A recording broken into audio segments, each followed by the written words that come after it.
ओम नमो भगवते वासुदेवाय।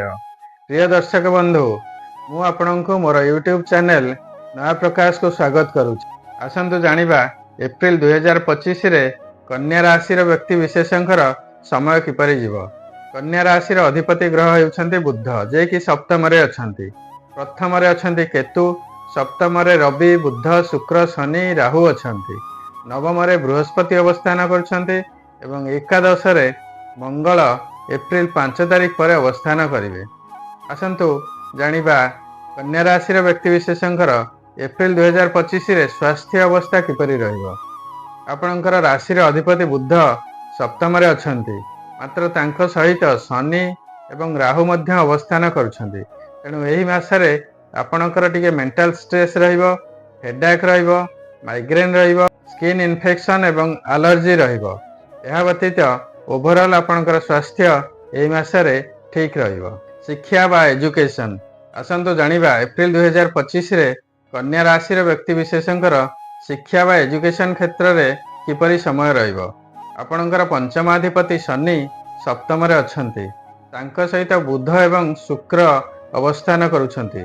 तेणु एही मासटी शिक्षा पाई कि सेते खराब किछि नाही, मात्र सेठारे राहु अवस्थान करुथिबारु आपणकर मन अस्थिर रहिबो, पाठ पढ़ारे मन लागिबो नाही। एही स्थिति आपणकर मे मास 18 तारिख पर्यंत रहिबो, जेतेबेले राहु चलन करी मीन राशि रु कुंभ राशि को चलन करिवे। तापरे आपणकर समय बहुत भलो आसीबो।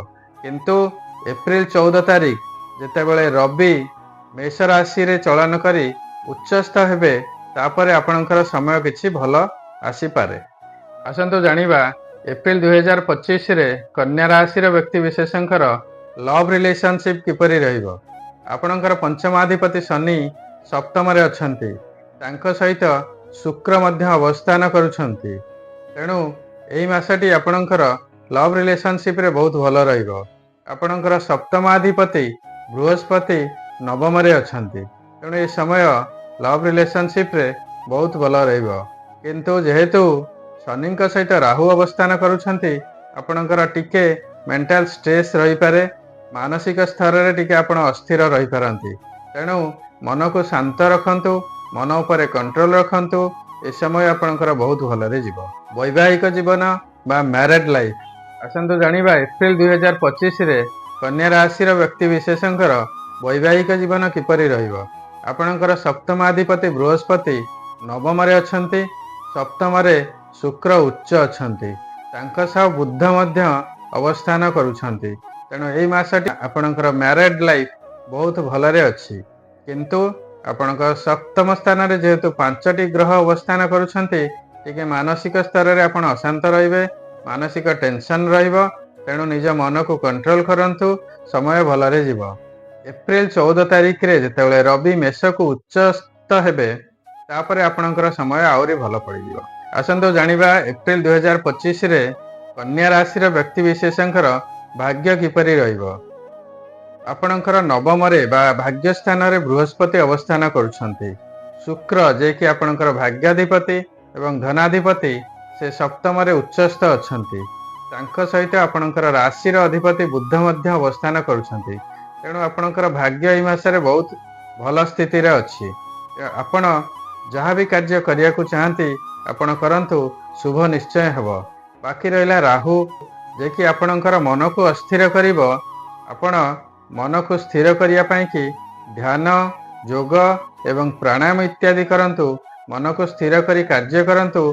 एही मासटी आपणकर बहुत भलो अछि। आसंतु जानिबा कन्या राशि व्यक्ति विशेषंकर एप्रिल 2025 रे कैरियर, चाकरी बा कर्म क्षेत्र रे किपरि समय रहिबो। आपणकर दशमाधिपति बुध जे कि आपणकर राशि मध्य अधिपति से सप्तम रे अवस्थान करुछन्ति, तांको सहित शुक्र एवं रवि मध्य अवस्थान करुछन्ति।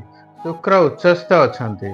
तेणु एही मासटी आपणकर चाकरी बा कर्म क्षेत्र रे बहुत भलो समय अछि।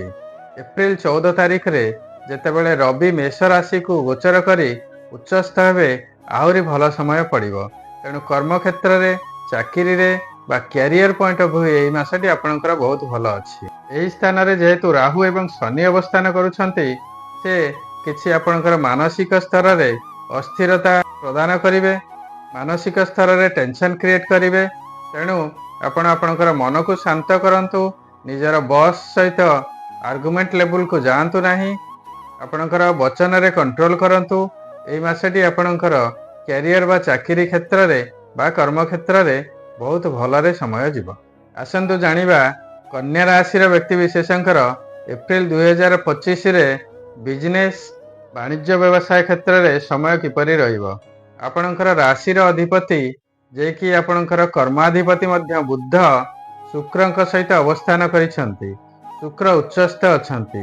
ଶୁକ୍ର ହେଉଛନ୍ତି ଆପଣଙ୍କର ଧନାଧିପତି ଏବଂ ଆପଣଙ୍କର ଭାଗ୍ୟାଧିପତି ମଧ୍ୟ।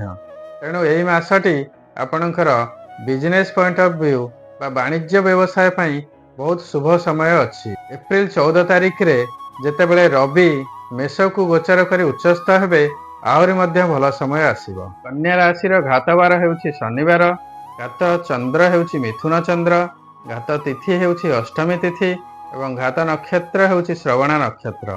ଏହି ଦିନମାନଙ୍କରେ ଅଘଟଣ ବା ଦୁର୍ଘଟଣା ହେବାର ସମ୍ଭାବନା ଥାଏ। ତେଣୁ ଆପଣ ଟିକେ ସାବଧାନ ରହିବେ। ଶୁଭ ବାର ହେଉଛି ସୋମବାର, ଶୁଭ ରଙ୍ଗ ହେଉଛି ଗ୍ରୀନ୍ ଏବଂ ବ୍ରାଉନ୍, ଶୁଭ ରତ୍ନ ହେଉଛି ମରକତ ରତ୍ନ, ଶୁଭ ଧାତୁ ହେଉଛି ସୁନା ବା ସୁବର୍ଣ୍ଣ। ଆପଣଙ୍କର ଶୁଭ ଅଙ୍କ ହେଉଛି 5, 6 ଏବଂ 2। ନିଜର ଦୈନନ୍ଦିନ ଜୀବନରେ ଏହାର ଉପଯୋଗ କରନ୍ତୁ ଏବଂ ଶୁଭ ଫଳ ପ୍ରାପ୍ତି ହୁଅନ୍ତୁ।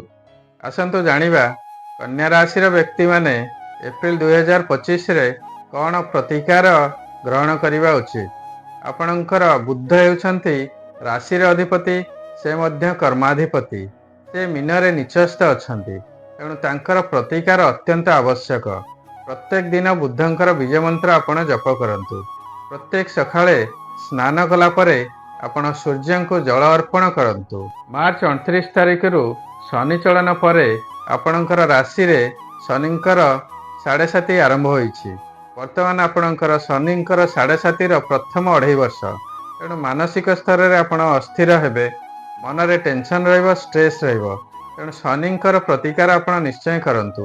ଶନିଙ୍କର ପ୍ରତିକାର ସ୍ୱରୂପ ଆପଣ ପ୍ରତ୍ୟେକ ଦିନ ଶନିଙ୍କର ବୀଜ ମନ୍ତ୍ର ଓମ୍ ସମ୍ ଶନିଶ୍ଚରାୟ ନମଃ ଜପ କରନ୍ତୁ। ପ୍ରତ୍ୟେକ ମଙ୍ଗଳବାର ଆପଣ ହନୁମାନ ମନ୍ଦିର ଯାଆନ୍ତୁ ଏବଂ ପ୍ରତ୍ୟେକ ଦିନ ଆଟଲିଷ୍ଟ ଥରେ ହନୁମାନ ଚାଳିଶା ପାଠ କରନ୍ତୁ। ମୁଁ ଏଇଠି ଆପଣମାନଙ୍କୁ ଜଣାଇଦେବାକୁ ଚାହେଁ, ଯଦି ଆପଣଙ୍କର କିଛି ନିର୍ଦ୍ଦିଷ୍ଟ ସମସ୍ୟା ଥାଏ ଏବଂ ତାର ସମାଧାନ ଆପଣ ଚାହାନ୍ତି, ଆପଣ ଭିଡ଼ିଓରେ ଦିଆଯାଇଥିବା ହ୍ୱାଟ୍ସଆପ୍ ନମ୍ବରରେ ଆପଣଙ୍କର ଜାତକର କପି ପଠାନ୍ତୁ। ବ୍ୟକ୍ତିଙ୍କର ନାମ, ତାଙ୍କର ଜନ୍ମସ୍ଥାନ, ଜନ୍ମ ସମୟ ଏବଂ ଜନ୍ମ ତାରିଖ ଲେଖିକରି ପଠାନ୍ତୁ। ମୁଁ ତାର ପ୍ରପର ଆନାଲିସିସ୍ କରିବି ଏବଂ ଶାସ୍ତ୍ରସମ୍ମତ ଯାହା ଉପଦେଶ ସହିତ ଆପଣଙ୍କୁ ନିଶ୍ଚୟ ପଠାଇବି। ଟିକେ ଅପେକ୍ଷା କରିବେ, ଧୈର୍ଯ୍ୟର ସହିତ ଅପେକ୍ଷା କରିବେ। ମୁଁ ନିଶ୍ଚୟ ତାର ଆନାଲିସିସ୍ କରି ଆପଣଙ୍କୁ ପଠାଇବି। ଏହି ସେବା ସମ୍ପୂର୍ଣ୍ଣ ଭାବେ ନିଃଶୁଳ୍କ ଅଟେ। ଆଶା କରୁଛି ଭିଡ଼ିଓଟି ଆପଣମାନଙ୍କୁ ଭଲ ଲାଗିଥିବ। ତେଣୁ ଭିଡ଼ିଓଟିକୁ ଲାଇକ୍ କରନ୍ତୁ, ସେୟାର କରନ୍ତୁ। ବର୍ତ୍ତମାନ ପର୍ଯ୍ୟନ୍ତ ଯଦି ମୋର ଚ୍ୟାନେଲକୁ ସବସ୍କ୍ରାଇବ୍ କରିନଥିବେ ତାହେଲେ ସବସ୍କ୍ରାଇବ୍ ନିଶ୍ଚୟ କରିବେ। ସର୍ବେ ଭବନ୍ତୁ ସୁଖିନଃ, ସର୍ବେ ସନ୍ତୁ ନିରାମୟା, ସର୍ବେ ଭଦ୍ରାଣି ପଶ୍ୟନ୍ତୁ, ମା କଶ୍ଚିତ୍ ଦୁଃଖଭାଗ୍ ଭବେତ୍। ନମସ୍କାର।